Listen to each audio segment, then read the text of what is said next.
How do you turn heartwarming greeting cards into cold hard cash? It's harder than you think. I'd give it an 8 out of 10. An 8? The creative mind behind AnnaMade Design Co. creates beautiful handmade cards that are worth writing home about. I'm Anna. I run AnnaMade Design Co. and I'm 16 years old. In this episode of The Hustle, we'll see how Anna turned her hobby of creating greeting cards into a lucrative business and improved her products one card at a time.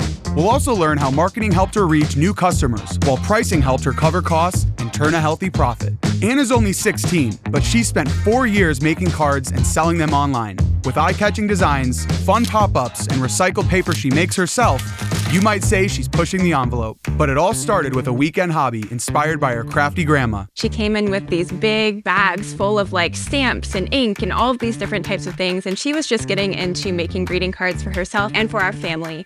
And she wanted to teach my sister and I how to make them. Her business is growing, and it's called AnnaMade Design Co. Show me some of your designs. This is probably my favorite one, and it's a Christmas card, but it opens up. Oh my gosh. Yeah. How did you do this? Do you origami as well? This is actually 8 different pieces of paper here, and then I can fold it, put it together, and it folds flat, which is the best part about it. When Anna says handmade, she means it.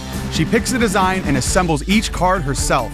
This gives her product an edge in the competitive greeting card market, where artistic quality and originality stand out. There's a lot of people who would say, oh, my cards are handmade, but it's really just something where they design something once and can print it on a lot of cards. My greeting cards are individually put together. I cut the paper for each one, I stamp each one, and that's kind of what sets them apart. So what you're saying is your cards are better than everybody else's? Pretty much. With some help from her mom, Anna set up shop on Etsy. Within 2 weeks, she had her first sale. I got the order. I was super excited. I was logging into Etsy. I was like, oh my gosh, I got an order. What am I gonna do? How am I gonna package it? None of that I had planned out. Selling her first card was a huge win, and it showed Anna that she had a minimum viable product. A minimum viable product, or an MVP, is a basic version of what you're selling, but it has all the necessary features that would make someone buy it.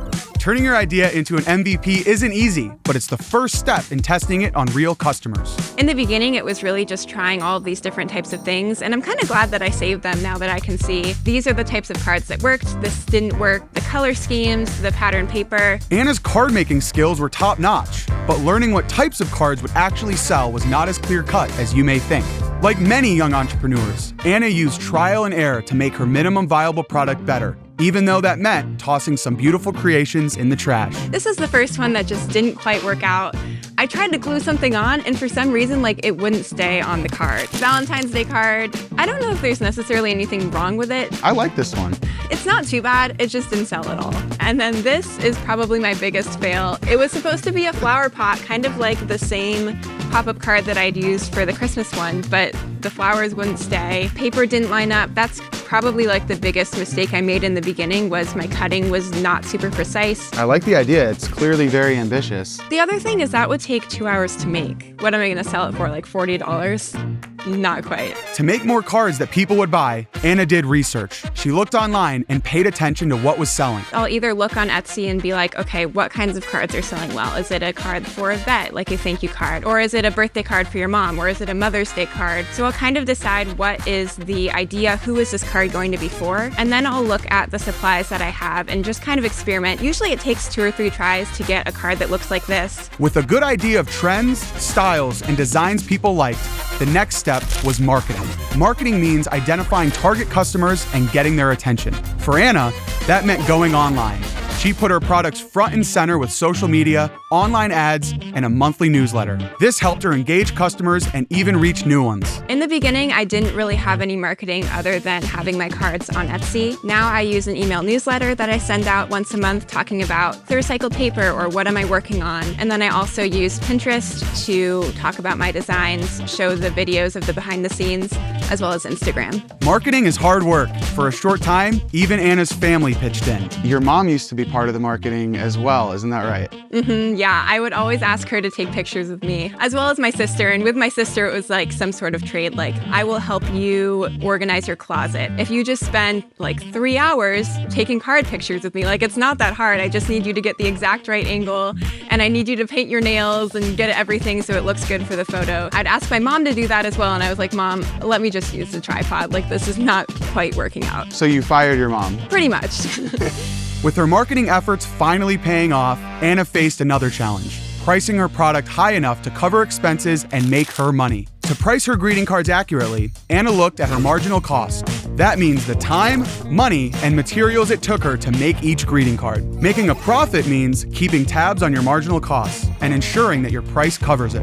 Making greeting cards was not cheap, so to trim her expenses, Anna crafted a solution. You actually make the recycled paper. How do you do that? Well, I looked into buying it, and it's pretty expensive to buy it from artists. And I went the kind of science project budget way of I get a blender, I'm blending up this old paper. In the beginning, it was this, where you can feel it's like really thick, has the same kind of texture as... It's like leather. Yeah. You can't make a greeting card out of this. No, and it wouldn't fold and it wouldn't work. Most recently, I've been experimenting with this type of paper.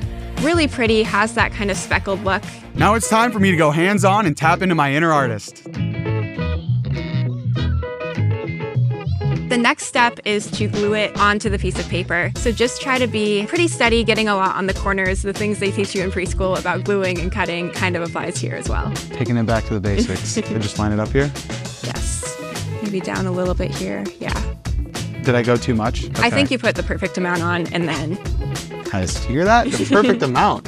I might have a future in this business. Making one card and getting it right is harder than I thought. It might take me a couple different tries to get it to look good, and that's another thing that goes into the cost. If I'm making a card and I don't end up selling it, or any time that I'm using paper that I'm not actually going to sell, that's something that goes into the costs of making a greeting card. How do you think I did? I give it an 8 out of 10. An 8? Sadly, I'm not going to reach Anna's level of greeting card perfection. But cutting, gluing, and having to start over helped me understand her strategy. To cover her marginal costs and to earn a profit, Anna had to focus on cards she knew people would like and that she knew she could make efficiently. Finding that sweet spot was a learning curve. How have these fails made you a better businesswoman? It's taught me what kind of cards work and what kind of cards don't. The color schemes, the pattern paper, like this style was a little bit cheesy.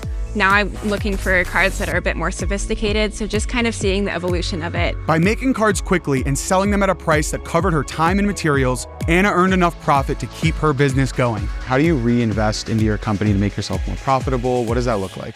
A lot of the times it'll go into the booth fees of selling at marketplaces. If I need to buy more paper or more ink, it'll go into that, as well as advertising. So whether that's Etsy ads or something like a new marketplace that I want to try. With a good grasp of pricing, marketing, and what customers want, Anna's ready to expand. Right now I have about 10 cards up on Etsy. I'd love to get that number up to 40. I'd love to continue doing more custom cards or more cards with the recycled paper because I think that's really fun. So what did we learn from AnnaMade Design Co?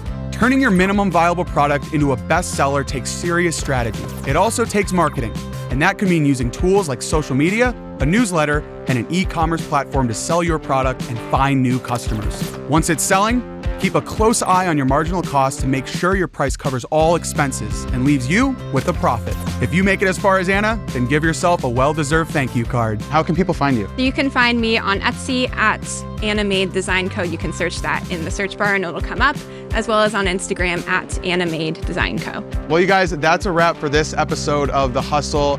Huge thank you to Anna for being here and giving us a glimpse into her business. As always, let us know what you guys think. And if you're an entrepreneur watching, let us know about your business and maybe next time you'll be here talking to me. Thanks so much for watching. We'll see you guys in the next episode. Okay, you did a little there. The only thing is the edges. Thanks so much for watching The Hustle. To make sure you don't miss out on any more videos like this, please subscribe at PragerU.com today.